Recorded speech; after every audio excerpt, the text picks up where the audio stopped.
Assalamualaikum warahmatullahi wabarakatuh. Kami dari kelompok 4 di sini akan menjelaskan mengenai media pembelajaran Nirpot. Sebelumnya, perkenalkan anggota kelompok kami. Yang pertama yaitu Perkenalkan, nama saya Mafaza Nurisabeta dengan NIM akhir 2052. kemudian saya yaitu Zahira Firdausi dengan NIM akhir 2117. Adapun materi yang akan kita bahas yaitu pertama mengenai pengenalan Nirpot, yang kedua adalah penggunaan Nirpot, dan yang ketiga adalah implementasi Nirpot. Untuk pengenalan Nirpot, terdapat beberapa subbab, yaitu yang pertama, pengertian Nirpot itu sendiri, yang kedua adalah manfaat Nirpot, yang ketiga adalah fitur pada Nirpot, yang keempat adalah cara mengakses Nirpot, dan yang kelima adalah keunggulan Nirpot dibandingkan aplikasi yang lainnya.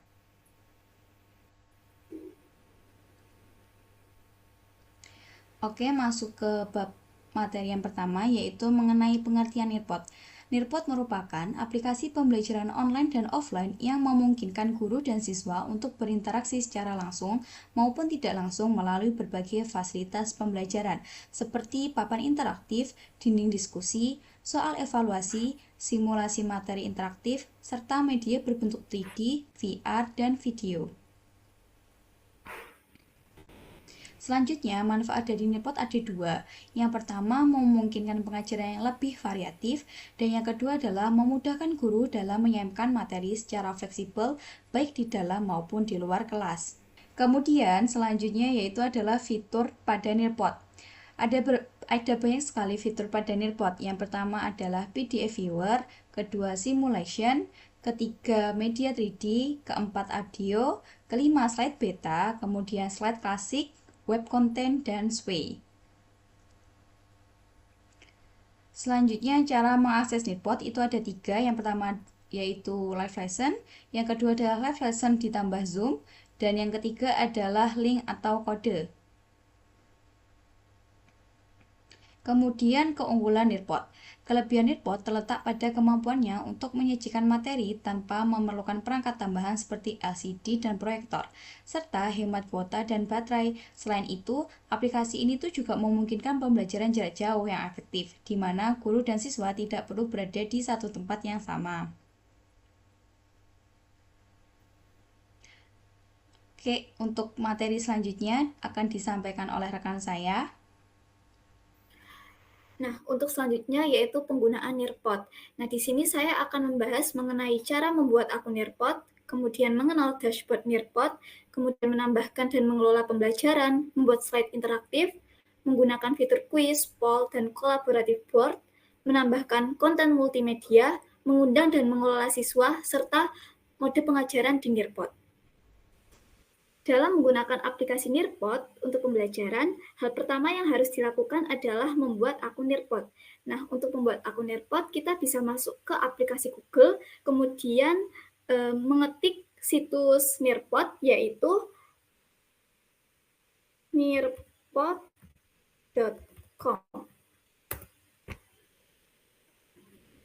Nah, nanti akan muncul tampilan seperti pada jendela ini. Kemudian kita bisa pilih opsi pendaftaran.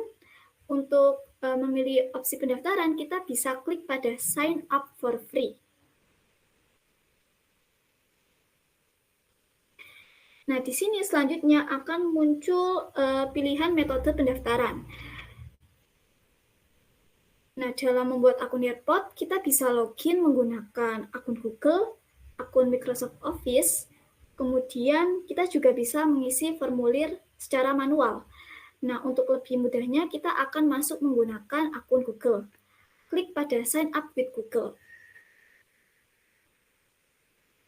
Selanjutnya di sini kita bisa memilih akun yang akan kita gunakan.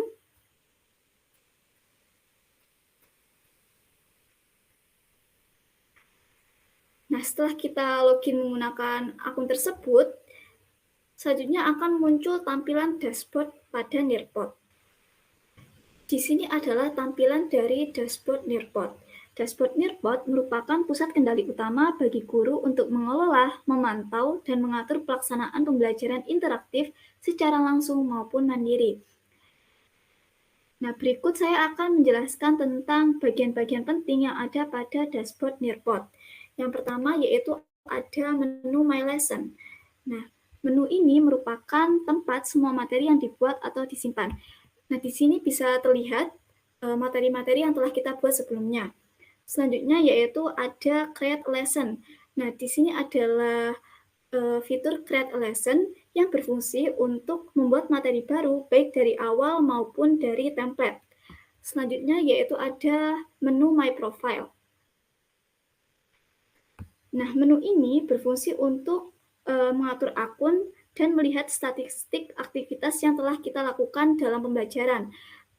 Di sini akan tertera nama kita, kemudian ada kelas yang kita ajarkan, dan ada materi pelajaran yang kita ajarkan. Selanjutnya yaitu ada menu Reports. Nah, menu Reports ini kita bisa menggunakannya untuk melihat aktivitas dan laporan keterlibatan siswa. Nah, setelah kita melakukan pembelajaran, nantinya di sini akan muncul nama-nama siswa yang telah mengikuti pembelajaran tersebut. Selanjutnya yaitu ada menu Nearpod Library.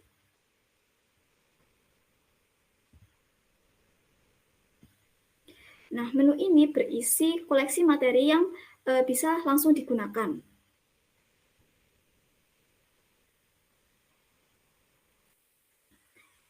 Selanjutnya yaitu menambahkan dan mengelola sesi pembelajaran. Dalam menambahkan dan mengelola sesi pembelajaran, kita perlu membuat lesson baru. Nah, untuk membuat lesson baru, langkah pertama yaitu masuk pada menu My Lesson. Nah, nanti akan muncul tampilan seperti ini. Selanjutnya kita bisa klik tombol Create a Lesson untuk membuat sesi pembelajaran baru. Nah, setelah itu, kita bisa membuat materi dari awal menggunakan fitur slide atau mengunggah file yang sudah seperti PowerPoint, PDF, gambar, atau video dari komputer, Google Drive, maupun Dropbox. Nah, di sini ada beberapa pilihan dalam membuat lesson. Yang pertama yaitu Create a Lesson from Scratch. Nah, untuk ini kita bisa menggunakannya untuk membuat lesson dari awal. Kemudian untuk upload a lesson, kita bisa mengupload lesson dari file yang telah kita buat. Kemudian untuk export the Nearpod library, kita bisa menggunakan lesson yang telah dibuat oleh orang lain sebelumnya di Nearpod library. Dan selanjutnya yaitu use Google Slide add-on, yaitu kita bisa menggunakan Google Slide dalam membuat lesson. Nah, untuk membuat slide interaktif, kita bisa klik pada Create a Lesson from Scratch.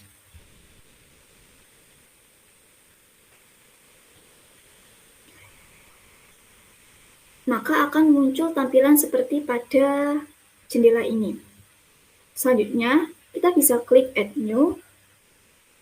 Nah, di sini ada beberapa pilihan konten seperti slide, kemudian slideshow, sway, PDF, upload slide, image, audio, video, web content, PPT video, Nearpod 3D, kemudian pet simulation, VR field trip, kemudian ada pilihan quiz dan games, yaitu ada quiz, multiple choice, draw it, fill in the blank, memory test, time to climb, matching pairs, dan juga ada collaborate board, poll, dan open-ended question. Misalkan di sini kita akan membuat slide interaktif, kita memilih konten slide. Nah, di sini kita bisa pilih slide, kemudian kita bisa klik add. Nah, maka nanti akan muncul tampilan seperti ini. Di sini kita bisa memasukkan judul, kemudian materinya kita bisa masukkan pada kolom ini. Untuk menggunakan fitur quiz, poll, dan collaborative board, dapat mengikuti langkah-langkah yang akan saya jelaskan. Yang pertama yaitu untuk menambahkan quiz. Kita bisa klik pada Add New, kemudian pilih menu Quiz and Games, selanjutnya pilih Quiz, dan klik Add.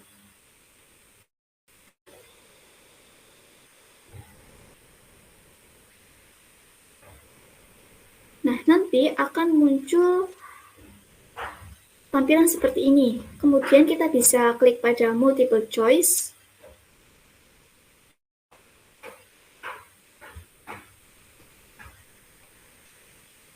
Nah, nanti akan muncul tampilan seperti ini. Selanjutnya, untuk menambahkan pertanyaan, kita bisa masukkan pada kolom yang ini. Selanjutnya, untuk menuliskan jawaban, bisa ketik pada kolom yang answer option.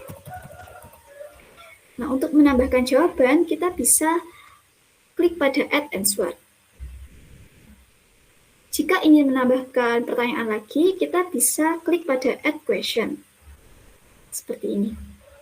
Selanjutnya, jika ingin menambahkan gambar, audio, maupun video, bisa klik pada add image, audio, or other media. Seperti ini. Selanjutnya, untuk menambahkan poll, kita juga bisa klik pada add new, kemudian masuk ke menu discussion, selanjutnya pilih poll, dan klik add.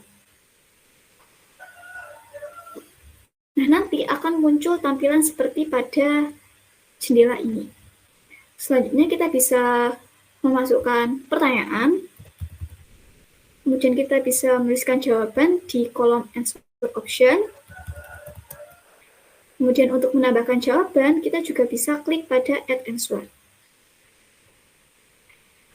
Untuk menambahkan video, audio, maupun gambar pada polling ini, kita bisa klik pada add image, audio, or other media. Kemudian jika ingin siswa menjawab beberapa pilihan, maka bisa mengaktifkan allow student the select multiple option. Selanjutnya, untuk menambahkan collaborative board, kita bisa klik pada add new, kemudian masuk pada menu discussion, pilih collaborate board, dan klik add.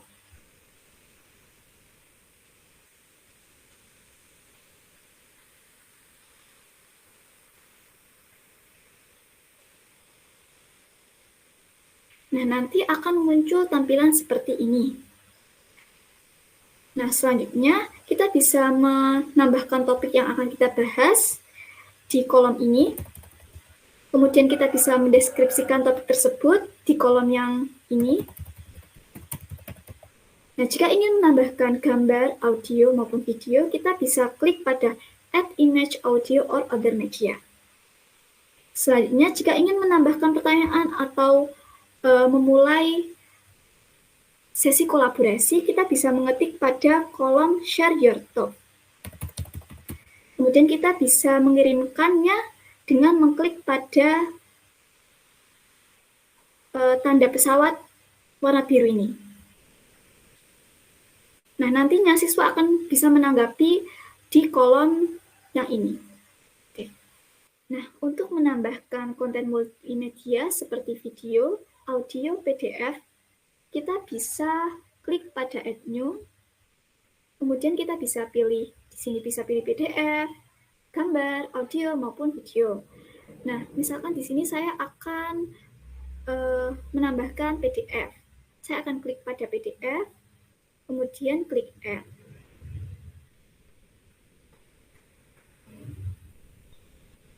Selanjutnya akan muncul tampilan seperti ini. Nah, kita bisa mengupload PDF yang telah kita buat sebelumnya yang ada di komputer kita. Kita bisa klik pada simbol ini. Kemudian kita bisa pilih PDF yang akan kita upload.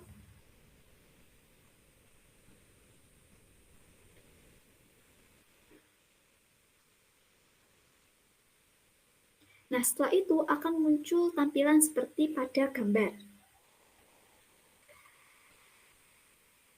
Nah, untuk menyimpan lesson ini, kita bisa mengganti dulu nama lessonnya. Misal saya akan mengganti menjadi gaya gravitasi.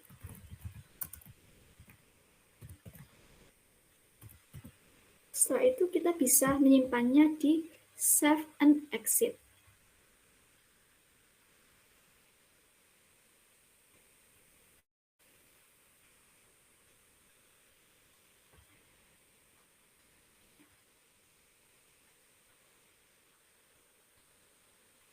Nah, materi ini merupakan materi yang telah kita buat sebelumnya. Nah, untuk mengedit materi tersebut, kita bisa klik edit, dan jika ingin melihatnya kembali, kita bisa klik pada preview. Selanjutnya yaitu mengundang dan mengelola siswa. Untuk mengundang dan mengelola siswa, kita bisa pilih lesson yang akan kita bagikan ke siswa. Nah, lesson ini yang akan saya bagikan ke siswa. Kita bisa klik, kemudian kita bisa klik pada tombol teach. Nah, di sini akan ada opsi pengajaran. Ada live participation untuk pembelajaran secara langsung dan student based. Di sini siswa bisa belajar secara mandiri. Di sini saya akan melakukan live participation. Maka kita klik pada live participation.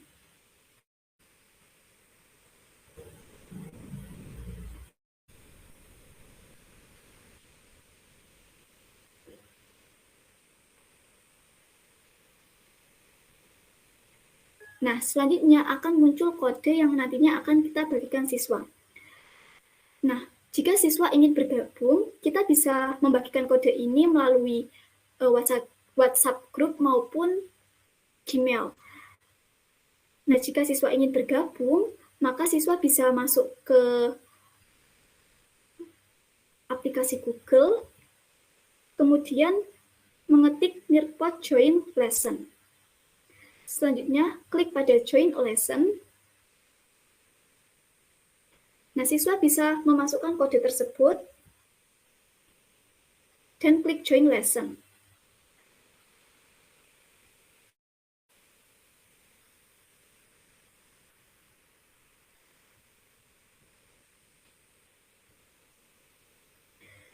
Nah, selanjutnya siswa bisa mengisi nama lengkap dan nama panggilan. Dan klik Join Lesson.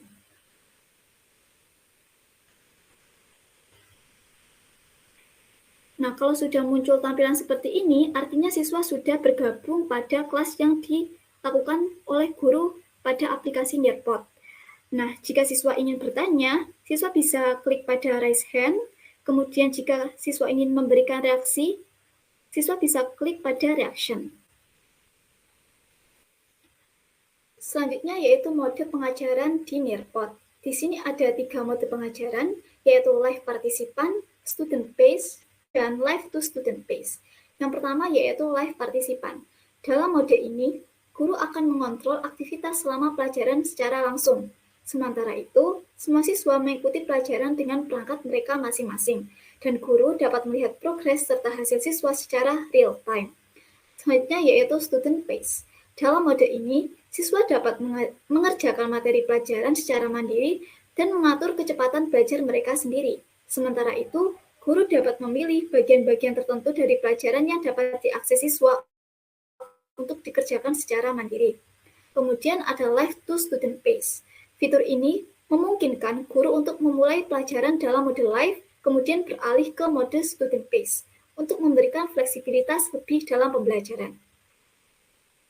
Nah, untuk materi selanjutnya akan disampaikan oleh rekan saya. Selanjutnya yaitu implementasi Nearpod dalam pembelajaran.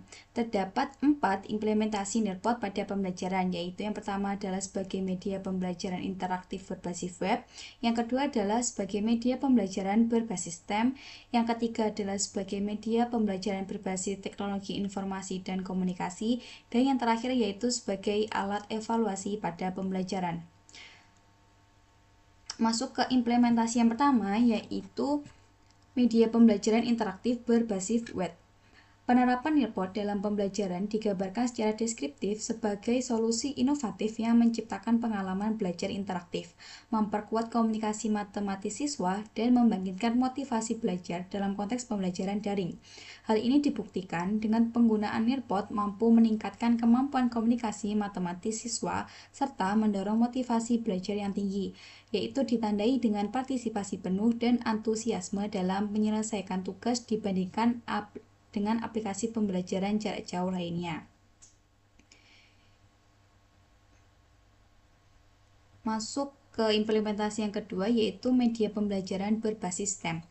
Aplikasi Nearpod diimplementasikan sebagai media pembelajaran interaktif berbasis web yang mendukung pendekatan STEM, yaitu Science, Technology, Engineering, and Mathematics. Penggunaannya memungkinkan guru menciptakan pengalaman belajar yang menarik dan terlibat, di mana siswa tidak hanya menerima materi secara pasif, tetapi aktif dalam mengeksplorasi konsep-konsep matematika melalui beragam aktivitas digital. Dengan kata lain, Nearpod dalam pembelajaran berbasis STEM dapat menciptakan lingkungan belajar yang dinamis, berpusat pada siswa, dan berorientasi pada keterlibatan aktif yang efektif dalam meningkatkan minat serta kemampuan literasi numerasi peserta didik.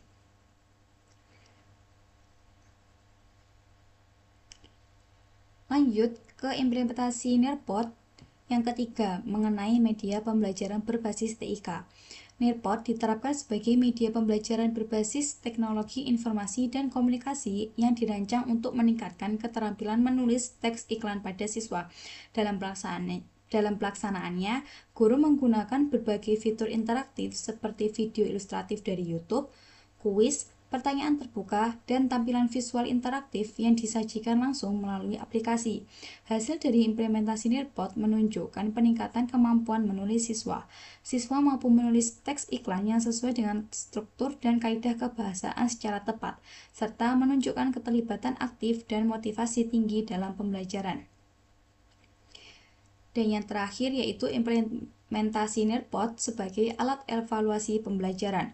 Nearpod dapat digunakan sebagai alat evaluasi digital yang interaktif dan menyenangkan. Nearpod dipilih karena kemampuannya menyediakan fitur kuis berbasis game yang dapat menarik minat dan perhatian siswa, serta memungkinkan guru untuk mengawasi pelaksanaan evaluasi secara langsung melalui integrasi dengan Zoom Meeting. Dengan demikian, platform Nearpod dapat memberikan akses bagi pengawas atau guru untuk memantau secara langsung proses pengerjaan soal. Selain itu, Nearpod bagi siswa dalam hal alat evaluasi dapat memudahkan siswa dalam mengakses dan menavigasi soal, serta memungkinkan mereka meninjau kembali jawaban sebelum waktu pengerjaan habis. Next. Baik, demikian beberapa hal yang bisa kami sampaikan pada kesempatan kali ini. Kami mohon maaf sebesar-besarnya apabila ada tutur kata maupun tindakan yang kurang berkenan. Dengan ini presentasi kami akhiri. Saya tutup. Terima kasih atas kehadirannya. Wassalamualaikum warahmatullahi wabarakatuh.